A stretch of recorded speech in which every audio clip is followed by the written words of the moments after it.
Hey guys, in this video, I will show you how to change language in NotebookLM. Alright, so let's begin with the video. So in order to do this, first of all, open any browser on a PC. Now as you can see, I'm on NotebookLM's dashboard. Here you can see you have the settings icon at the top, and it gives you these options. There is no option to change language on the NotebookLM's page. Here is the option of output language, but not to change the language of whole NotebookLM. So in order to change your language, what you'll have to do is make sure you are logged in with your Google account. After that, you'll have to simply open a new tab and type in Google Account Settings. After typing in this, hit Enter and click on Google Accounts link. Now this will take you to your Google Account Settings.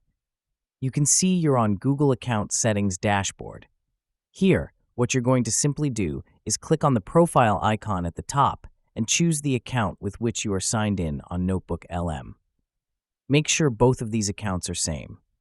After you do that, go to Personal Info tab, and here click on the Search Google Account option and search for language. After typing in language, click on the Language option. Here it will be under Personal Info. Now, as you can see, you can change to your preferred language on this page. So we are going to simply click on this pencil icon after the language here, and it will show up this field. Here, you'll have to basically search for the language that you want to change to and click on Save, and it will instantly change your web browser's language pretty easily.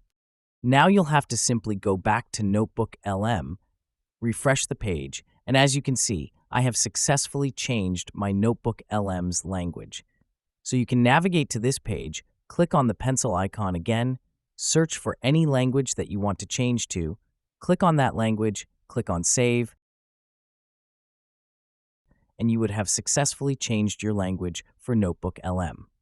So that is the simple way to change language on NotebookLM. And that's it. So that's basically how you can change language in NotebookLM. So that's all for this video. Consider subscribing if you find it helpful, and I'll catch you in the next one. Thanks.